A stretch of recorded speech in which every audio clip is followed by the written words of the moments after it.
नमस्कार दोस्तों, स्वागत है एक बार फिर से आप सभी का अपने YouTube चैनल स्टडी टूल्स में। तो जैसा कि हम लोग चैप्टर नंबर 3 पढ़ रहे थे और आज ये इसका लास्ट लेक्चर होगा, जिसमें कि हम पढ़ेंगे मोल संकल्पना के बारे में कि कैसे हम किसी पदार्थ का अणुओं को द्रव्यमान में कैसे ज्ञात करते हैं, द्रव्यमान में कैसे मोलों को ज्ञात करते हैं। उसके साथ साथ इस चार्ट को भी समझेंगे। तो चलिए पहले हम मोल संकल्पना के बारे में पढ़ते हैं, फिर उसके बाद आगे जो बचा है उसको देखते हैं। तो देखिए मोल संकल्पना का यूज क्या है, उसको हम इस दिए गए समीकरण के माध्यम से पहले थोड़ा ब्रीफ में समझ लेते हैं, क्योंकि जो इसमें थ्योरी दिया गया है वो थोड़ा हो सकता है कि आपको समझ में ना आए। तो देखिए होता क्या है कि यहाँ पर जो ये समीकरण दिया गया है, ये हाइड्रोजन और ऑक्सीजन का मिला के जल को बनना दिखाता है। तो इस समीकरण से हमें क्या दो निष्कर्ष निकलता है। पहला कि इसमें हाइड्रोजन के दो अणु हैं। ठीक है, अणु मतलब क्या हुआ, जिस भी परमाणु के नीचे 2 लिखा होता है उसको हम कहते हैं अणु, और अगर 2 नहीं लिखा रहेगा तो उसको हम कहते हैं परमाणु। इस ध्यान दीजिएगा।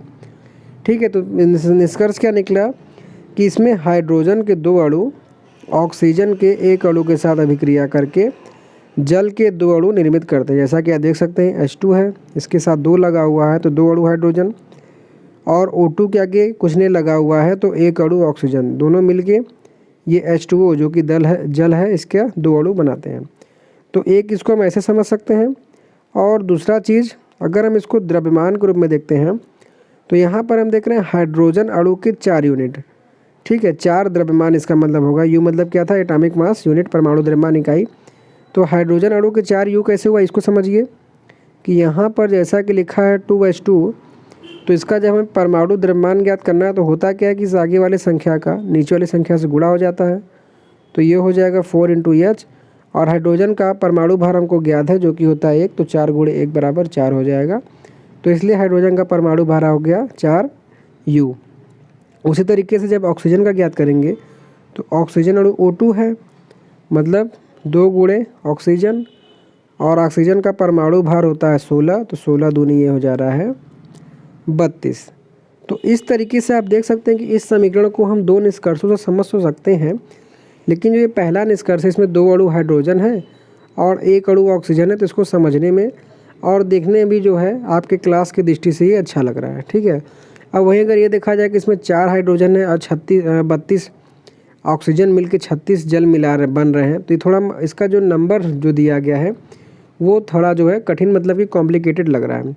तो इसी समस्या को हल करने के लिए जो है मोल संकल्पना का प्रयोग किया गया है।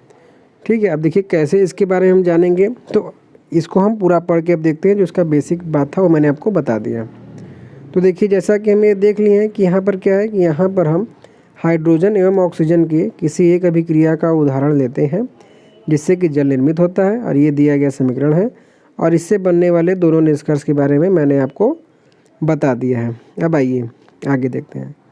तो होता क्या है कि उपरोक्त समीकरण से यह निष्कर्ष निकलता है कि हम किसी पदार्थ की मात्रा उसके द्रव्यमान से अथवा उसके परमाणु की संख्या से अभिलक्षित कर सकते हैं। जैसा कि आप देख सकते हैं जो पहला निष्कर्ष निकला था वो परमाणु से था और जो दूसरा वाला था वो द्रव्यमान से था, परंतु एक रासायनिक अभिक्रिया में भाग लेने वाले परमाणु अथवा अणुओं की संख्या सीधे प्राप्त हो जाती है।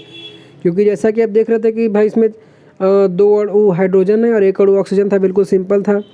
तो इसीलिए होता क्या है कि पदार्थों की मात्राओं का ज्ञान उनके द्रव्यमानों के आधार की अपेक्षा उनके परमाणुओं अथवा अणुओं की संख्या से की जाती है। ठीक है, इसीलिए जो है इसका उपयोग करते हैं। तो देखिए हुआ क्या था इसके आगे कि हाँ, तो की सुविधा के आधार पर कि देखा कि जो परमाणुओं की संख्या से सुविधा मिल रहा है, आसानी से हो जा रहा है।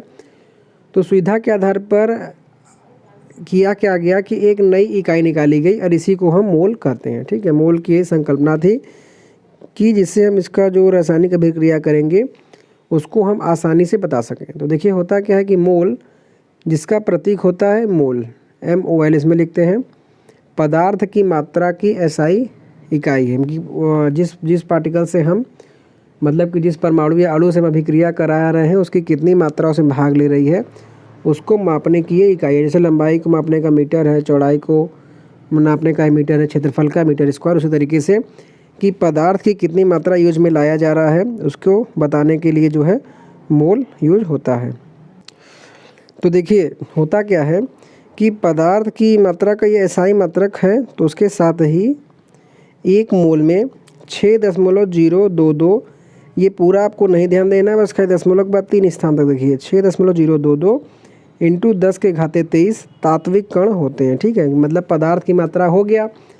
तो मात्रा होने के बाद होता क्या है कि इसमें जो कण होंगे, अगर 1 मोल हम कोई पदार्थ ले रहे हैं तो वो सभी के लिए, चाहे हाइड्रोजन लें चाहे ऑक्सीजन लें, कोई भी ले, सब के लिए 6.022 इंटू 10⁻23 कण उसमें हो, या 2 कण होंगे।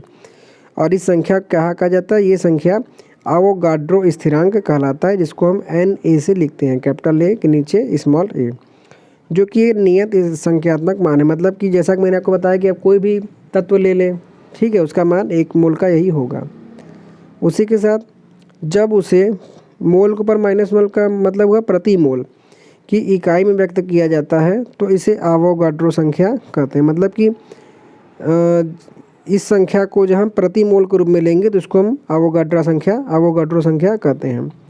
उसी के साथ किसी निकाय के पदार्थ की मात्रा प्रतीक स्मॉल n विनिर्दिष्ट तात्विक कणों की संख्या का एक माप होता है। यदि यह तात्विक कण एक परमाणु, एक अणु, एक आयन, एक इलेक्ट्रॉन, कोई अन्य कण या कणों के निर्दिष्ट समूह हो सकते हैं। जैसा कि मैंने आपको बताया कि आप कुछ भी ले रहे हैं रसायन विज्ञान में, अणु, परमाणु, इलेक्ट्रॉन, कुछ भी, अगर 1 मोल की बात हो रही है तो वहाँ पे 6.022 गुणे 10⁻23 कण उसमें उपस्थित होंगे। ठीक है, जैसा कि नीचे दिया गया है कि इसमें इतने कण निर्दिष्ट होते हैं, 1 मोल होता है तो इसके बाद जो ये दर्जन और ग्रुस दिया गया, इससे मतलब नहीं है, बस खाली इस चीज़ को ध्यान रखिए संख्या को, अगर आपको न्यूमेरिकल सॉल्व करना है कि 1 मोल बराबर इतना संख्या होता है। ठीक है बच्चों, अब आगे बढ़ते हैं हम। यद्यपि मोल एक संख्या से संबंधित है, परंतु दर्जन या ग्रुस की तुलना में इसका एक और लाभ है, वह यह है कि किसी विशिष्ट भार के 1 मोल में निर्दिष्ट द्रव्यमान निश्चित होता है। ठीक है, तो किसी पदार्थ के 1 मोल का द्रव्यमान उसके सापेक्ष परमाणु एवं अणु द्रव्यमान के बराबर होता है।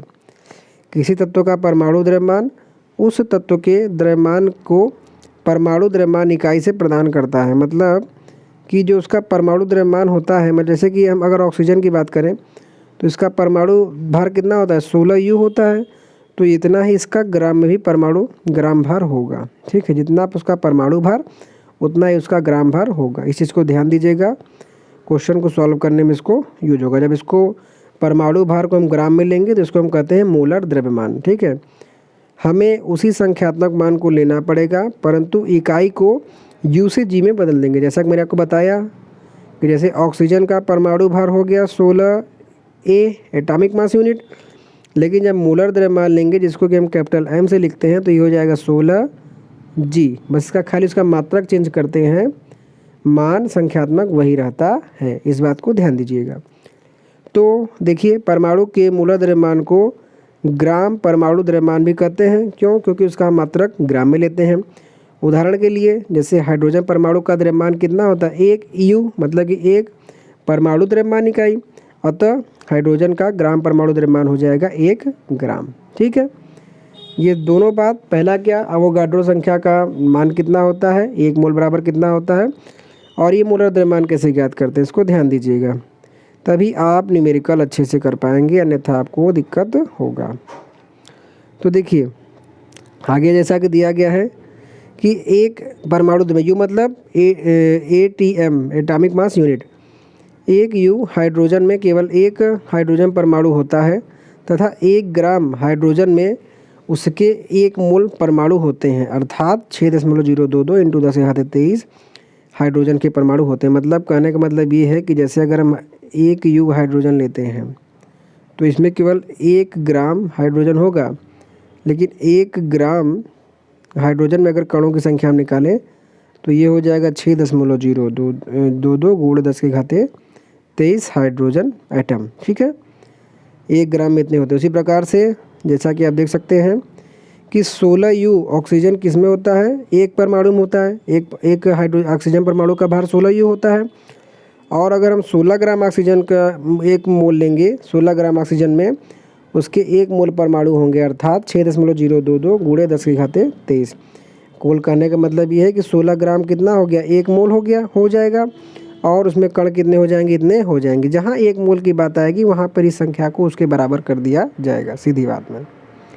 उसी तरीके से किसी अणु के ग्राम अणु द्रव्यमान अथवा मोलर द्रव्यमान को प्राप्त करने के लिए हम उसके संख्यात्मक मान जो उसके अणु द्रव्यमान के बराबर होता है को उपरोक्त की तरह रखते हैं, परंतु हमें इकाई को U से G में परिवर्तित करना होता है। मतलब कि जैसे हमने परमाणु द्रव्यमान को लिया था, जो मान आया था उसको हमने ग्राम के बराबर कर दिया था, U की जगह G लिख दिया था। उसी तरीके से अणु में क्या अंतर होता है, इसके नीचे 2 लगा होगा, बस उसको हम बराबर कर देंगे।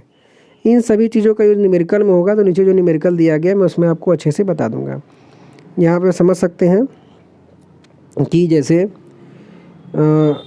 H2O के अणु द्रव्यमान का परिकलन हम कर चुके हैं, जिसका मान 18U था। यहाँ से हमें यह प्राप्त होता है कि 18 परमाणु द्रव्यमान इकाई, U का मतलब जल में, जल का केवल 1 अणु होता है। 18 ग्राम जल में जल के 1 मोल अणु होते हैं, अर्थात इसमें इतने कण, जो कि एवोगाड्रो संख्या जल के अणु होते हैं।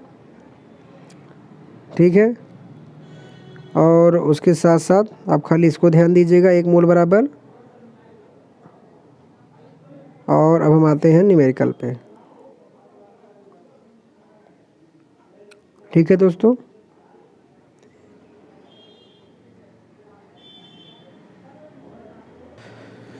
मेन कॉन्सेप्ट मोल का आपका जो है न्यूमेरिकल में यूज होगा। तो हम जो आपको एग्जांपल दिया गया उससे देखते हैं, जो कि दिया गया है, निम्नलिखित में मोलों की संख्या का परिकलन कीजिए। पहला क्या है कि 52 ग्राम हीलियम परमाणु में मोल की संख्या में प्राप्त करना। ठीक है, मतलब ग्राम में दिया गया हीलियम, मोल में कितना द्रव्यमान होगा ये हमें ज्ञात करना है।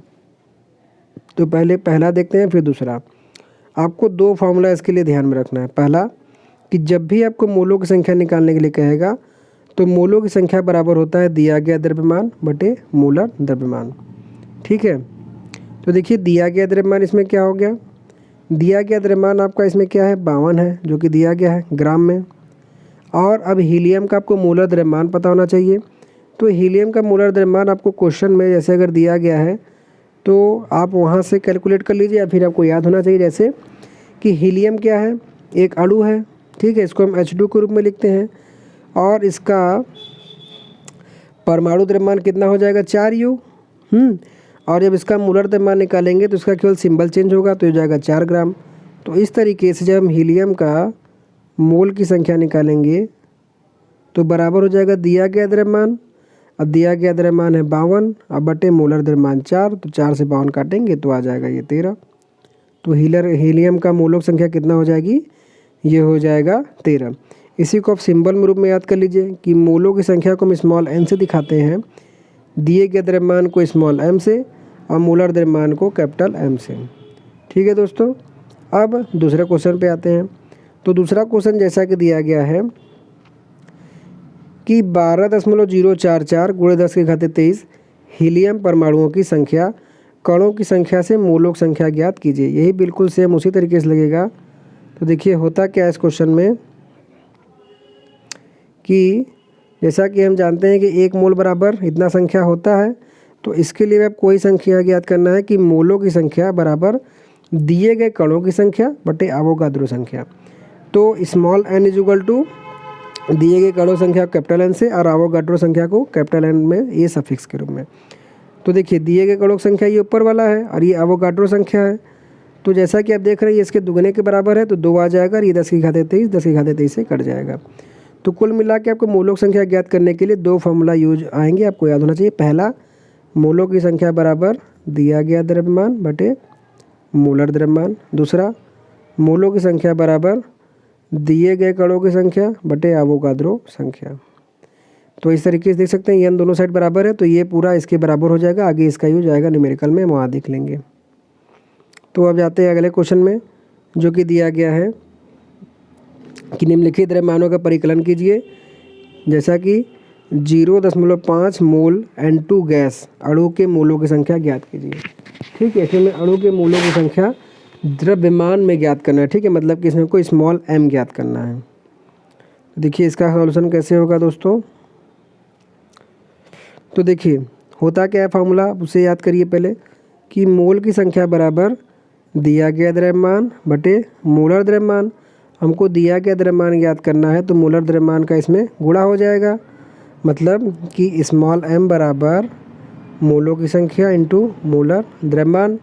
तो वही चीज़ यहाँ पर देखिए किया गया है कि द्रव्यमान बराबर मोलों की संख्या का अरे मोलर द्रव्यमान का मोलों की संख्या से गुणा कर दिया गया है। अब यहाँ पर देखिए 28 कैसे आया मोलर द्रव्यमान, क्योंकि नाइट्रोजन का जो परमाणु भार होता है वो होता है 14, लेकिन यहाँ N2 है तो यहाँ पे 14 में 2 से गुणा कर देंगे, ये आ जाएगा 28, और 28 में 0.5 से गुणा करेंगे तो इसका जी 14 आ जाएगा। और क्योंकि इसका हम द्रव्यमान ज्ञात कर रहे हैं तो इसके साथ जी ग्राम इसका मात्रक लगा देंगे। ठीक है दोस्तों, अब हम आते हैं दूसरे क्वेश्चन पे।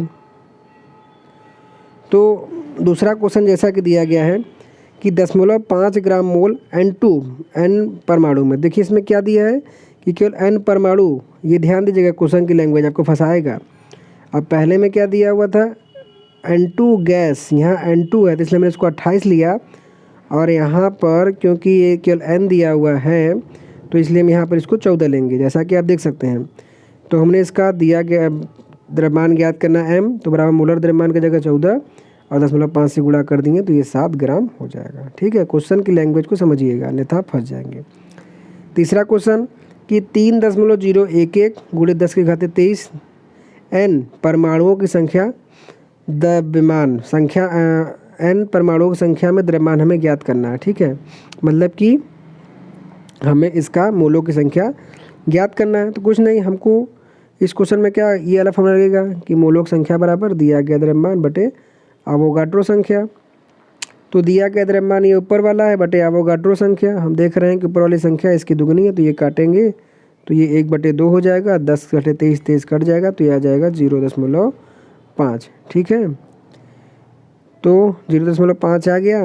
अब यहाँ से देखिए क्वेश्चन में क्या है, क्वेश्चन में दिया गया है कि संख्या में द्रव्यमान, मतलब कि हमारा इसमें स्मॉल m ज्ञात करना है। हाँ, तो यहाँ से ये जो निकला है इसको हमने सॉल्व किया तो ये आया 1/2, और जैसा कि मैंने आपको पहले बताया था कि स्मॉल n बटे कैपिटल N बराबर होता है दिया गया द्रव्यमान बटे मोलर द्रव्यमान, तो मतलब 1/2 बराबर हो जाएगा दिया गया द्रव्यमान बटे मोलर द्रव्यमान के ना।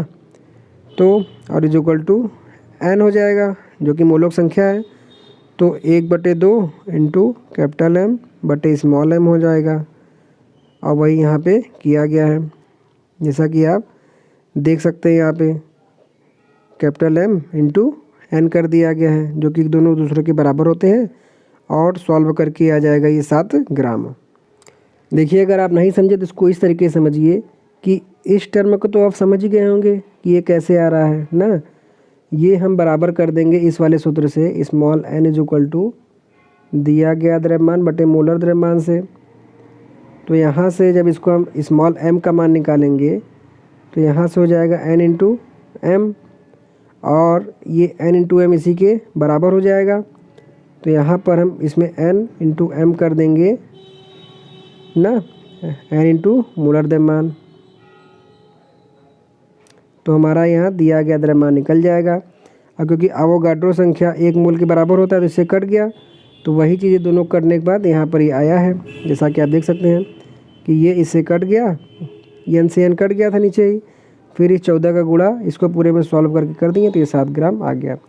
अगर आपको समझ नहीं आया होगा तो कमेंट करिएगा, मैं आपको नेक्स्ट वीडियो में इसको करा दूँगा फिर से अलग से।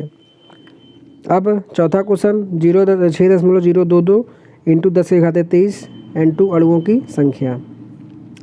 इसमें हमें अणुओं की संख्या ज्ञात करना है। तो जैसा कि आप देख सकते हैं कि यहाँ पर इसी फॉर्मूले का यूज़ किया गया है, क्या कि मोलों की संख्या बराबर होता है दिया गया द्रव्यमान बटे मोलर द्रव्यमान, और मोलों की संख्या बराबर होता है अणुओं की संख्या बटे एवोगाड्रो संख्या। तो इसको इसके बराबर कर दिया गया है और यहाँ से स्मॉल m का मान निकाल लिया गया है। ठीक है, जैसा कि आप देख सकते हैं। तो इसी तरीके से ये भी क्वेश्चन होगा। ठीक है, आपको दिक्कत होगा तो मैं आपको नेक्स्ट लेक्चर में इसको अच्छे से प्रोवाइड कर दूंगा। और दोस्तों इसी के साथ हमारा आज का ये वीडियो लेक्चर कंप्लीट हो जाता है, चैप्टर भी कंप्लीट हो जाता है। आशा करता हूँ कि आपको बताया गया सभी थ्योरी समझ में आया होगा। ये थोड़ा कॉम्प्लिकेटेड है, लेकिन आपको केवल यही 2 फॉर्मूला यूज करना है जो मैंने आपको बताया है, एक मूलर द्रव्यमान वाला और ये एक अवोगाड्रो संख्या वाला। आपको कोई दिक्कत नहीं आएगा। तो इसी के साथ आज की वीडियो लेक्चर कहीं कंप्लीट करते हैं। अगर आपको समझ में आया हो तो प्लीज़ वीडियो को लाइक कीजिएगा। किसी प्रकार कोई दिक्कत हो तो कमेंट बॉक्स में अपना कमेंट लिख के बताइएगा। So thanks for watching. Next video से हम चैप्टर नंबर 4 को शुरू करेंगे।